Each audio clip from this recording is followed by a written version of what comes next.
આમ આંધળી છે પણ ત્યાં લોકમાં શું થાય એને ખબર હોય. હા, એ અક્કલ છે ભાઈ. એ કુંવારી જ રહે છે ભાઈ. બાપ છે બ્રહ્મચારી, માતા જેની છે કુંવારી ભાઈ. બાપ એનો બ્રહ્મચારી, માતા છે એની કુંવારી ભાઈ. કે ભલે ની 100 વાર પરણે 100 વાર ગરગે પણ તાય સદાય ની સોટ ના ભાઈ. એ ગમે એની એમ થઈ જાય પણ એ તે સોટતી જ નથી ભાઈ. એ એક ઈશ્વર હારે રહેવા વાળું છે. એટલે પેલી તો દ્રષ્ટિ આપણે કરીએ એટલે સીધી એની વાસના કામ. દ્રષ્ટિ છે એ કોઈ પણ કામને ઉત્પન્ન કરે. શું કરે ભાઈ? એટલે તરત આપણે એની માથે કલમ મકાવી નાખીએ કે હાલો ભાઈ આ વાવવું છે, આ નેદવું છે, આ દવા છાંટવી છે. એનું કામ કરે ભાઈ. હવે એને વાળીને પાછી નામમાં લગાડે તો એને સુરતા કહે છે ભાઈ. વાળીને એને લગાડી દે એને સુરતા કહેવામાં આવે. એની એ સુરતા જો સ્વરૂપ બદલાવી નાખે તો એ પાછું નામ બની જાય. નામ બની જાય તો એની કલ એને પડવા મળે, ભગવાનને ઓળખવા. આ હું બોલી રહ્યો છું, આમ ઓળખાય ની, સમજાય ની, પકડાય ની. પણ આ ચાર રે છે એ શું કરે છે એ મને ખબર હોય. મારા મધુ બાપા ની દિયાથી મને ખબર પાસે. એટલે સંતોએ કીધું છે કે ભાઈ બોલે એ બીજો નથી, પરમેશ્વર છે પોતે. અજ્ઞાની ને આંધળો એ કે એને શેટો જીજીને ગોતે ભાઈ. કારણ કે ગંગા, યમુના, સરસ્વતી, ત્રિવેણીના ઘાટે એ કે વટાવડા છે એ વાટના, આની વળગી રહેવું છે આની વાટે ભાઈ. કારણ કે આની અહોની શ્વાસે શ્વાસે શ્વાસે શ્વાસે ટકસાળ પીડ્યા જ કરે ભાઈ. અને એ આપણે એક એક શ્વાસો હવા લાખનો એમ જ નાખે. બેડું લઈને પાણી ભરવા જાય પછી નળ શરૂ કરી દઈએ એટલે પછી આપણે કઈ નળ પકડી ન રાખવાનો. એ બેડું ભરાય ત્યાં સુધી ખબર જ હોય ભાઈ.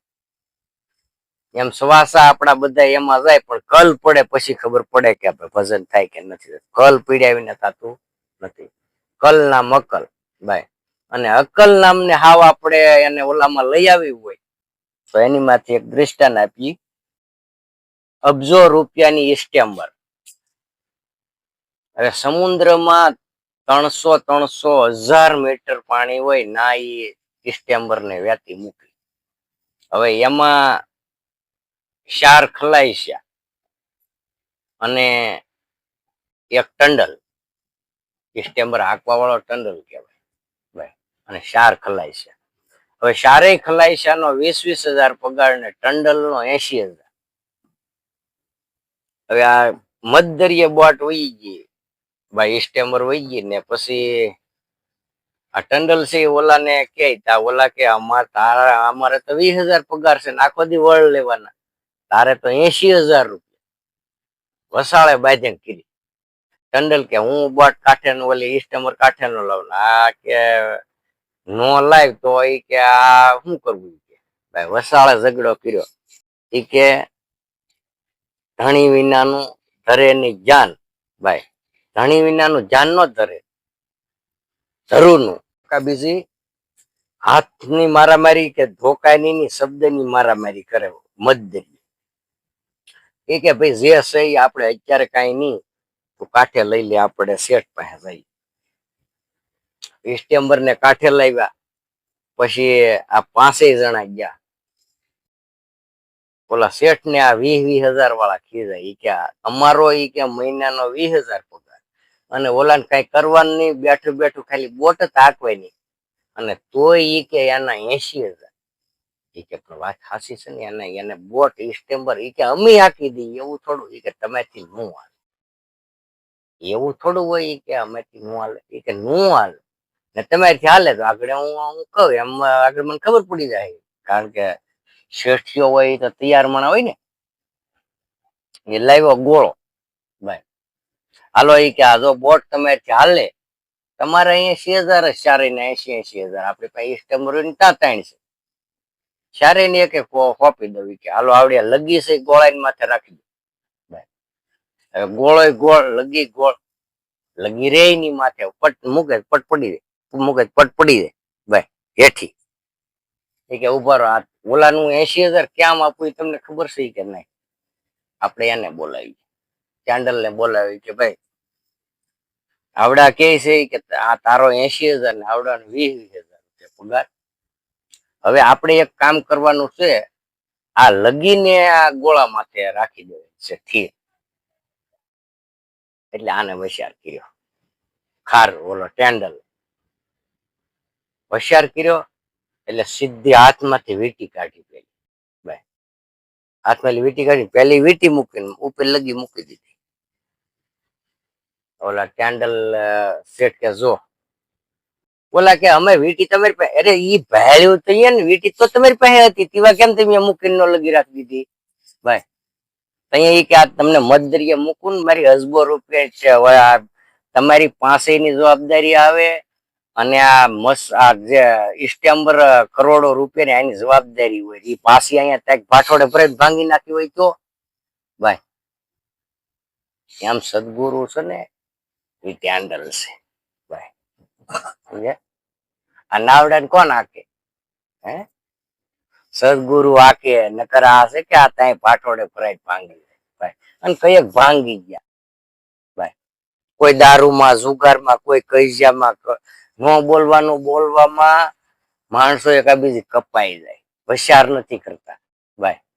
પણ જો સદગુરુ એની પાસે હોય અને સદગુરુ નું સ્મરણ હોય તો ભલામણ આ નાવડે કાંઈ ન થાય અને આરામથી જીવે, સત્તાથી જીવે ભાઈ.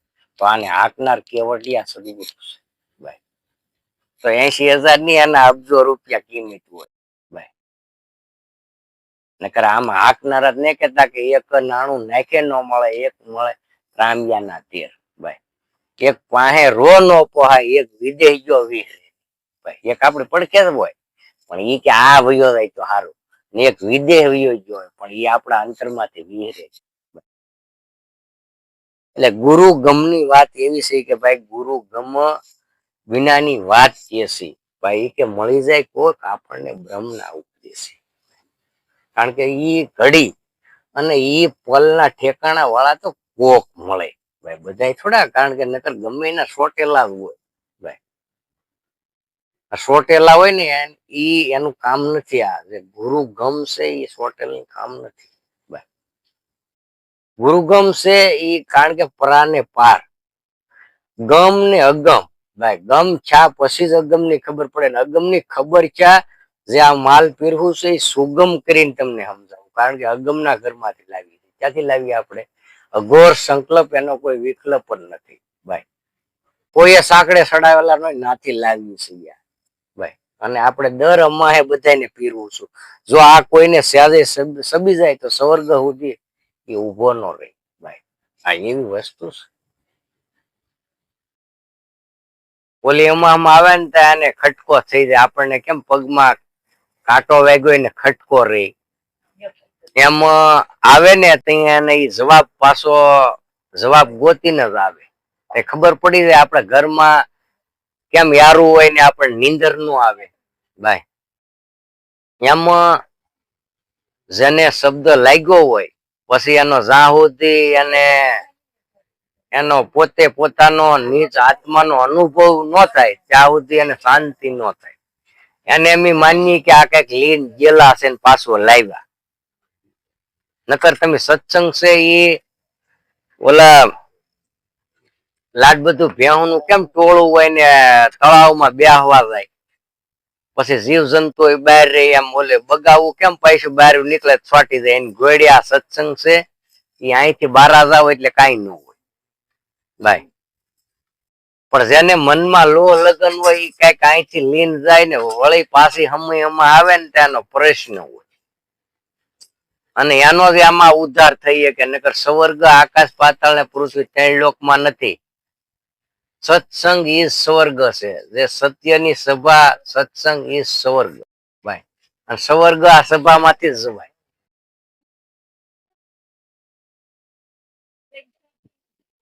અને એની ઓળખાણ ન થાય ઈ કોઈ કહેતું હોય કે મર્યા પછી મોક્ષ મળે એ હરી હરી કરો, જીવતા મોક્ષ ને માણી લેવાનો છે ભાઈ. મોક્ષ છે એ જીવતા જાગતા માણી લેવાનો છે. પછી તો આપણે વૈયા ગયા તો આ ડૂબી ગઈ દુનિયા ભાઈ.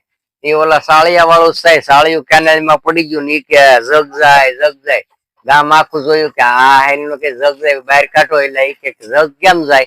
એ કે લે આ તમે તો બધા સવો, હું તો વૈયો મારી માટે તો જગ ગયું.